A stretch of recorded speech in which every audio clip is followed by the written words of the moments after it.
Before this story begins, slow your breathing. Let the noise around you fade, because this is not a story about kindness that saves the day. It is a story about kindness that doesn't interrupt pain. Welcome to Lumisette Narratives. This channel exists for the moments people survive quietly, for emotions that don't announce themselves, for kindness that understands. Sometimes the worst thing you can do is ask someone to explain their pain. If stories like this feel heavy but honest, please subscribe, because these stories are not here to cheer you up. They are here to sit with you when pretending becomes exhausting. This is a story about empathy, about emotional maturity, and about a kindness that asked for nothing, not even acknowledgement. The café was warm, not joyful. Not joyful, not sad, just warm enough for people to disappear into themselves. Soft music played, the kind meant to fill space, not be listened to. Coffee machines hissed, chairs scraped gently across the floor. Life continued politely at a corner table. A man sat alone. He wasn't dramatic. He didn't collapse into himself. He didn't shake. He cried, the way people Daohan they are, ashamed of their tears, quietly, carefully, as if trying not to disturb the world. His head stayed down. His shoulders were rigid, holding something in place.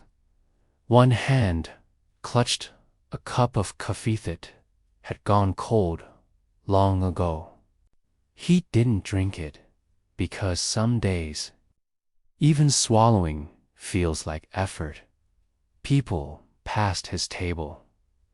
Some noticed the stillness, sand, chose not to look closer. Others noticed the tears, sand, looked away quickly, as if pain were contagious. No one sat with him.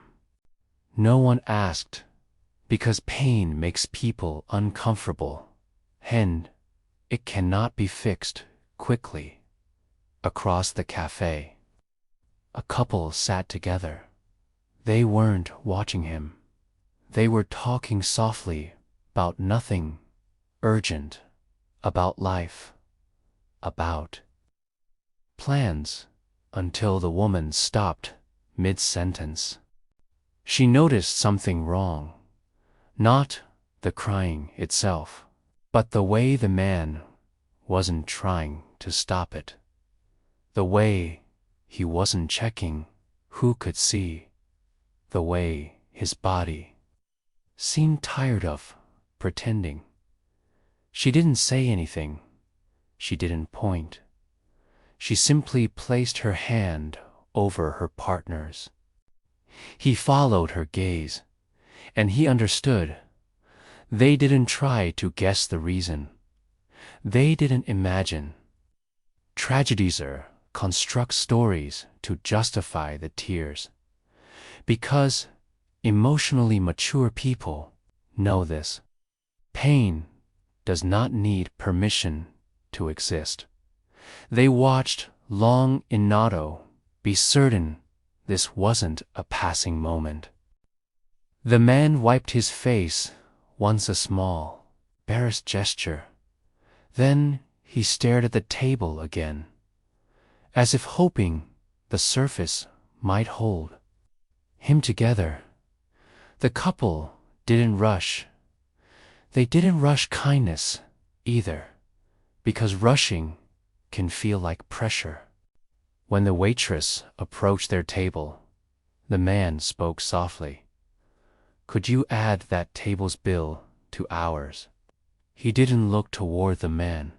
He didn't want the gesturetto become a performance. The waitress hesitated, then nodded. "Would you like to leave a note?" she asked.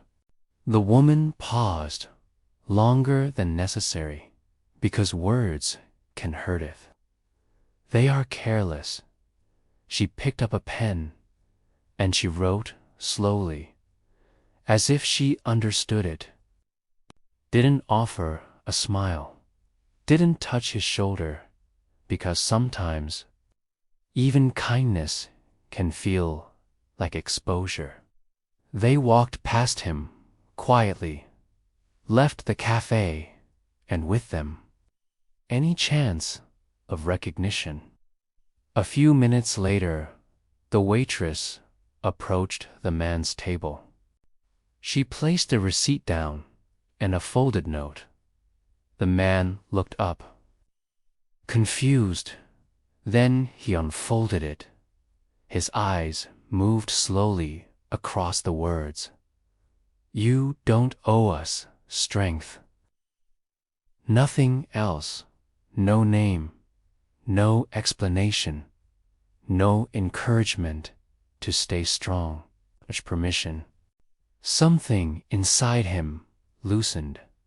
Not relief, release. His breathing changed. His shoulders clicked slightly, as if they had been holding weight for far too long. He read the note again, then again. Because sometimes it's the hardest thing to believe that you're allowed to fall apart. He folded the note carefully, placed it in his pocket, like something fragile, like proof. The couple never saw his reaction. They never knew his story. They never learned whether the tears were about loss or failure or a grief that didn't have words yet. They didn't need to know, because the best kinnistos ask to understand everything it trusts. The man stayed in the cafe longer, not because he was healed, but because he no longer felt Rashado recover. For a moment, he didn't feel like a burden. And sometimes that is enough to survive the day. If this story stayed heavy in your chest, don't rush away. Sit with it. And if you believe kindness doesn't need to be visible, subscribe to Lumisette Narratives. Share this story with someone you hope feels like they must always be strong. Tell me in the comments, when was the last time Simone gave you permission to not be okay? Because sometimes the most powerful kindnesses fixing anything, it's paying for silence, leaving a sentence behind, and walking away without needing to be thanked.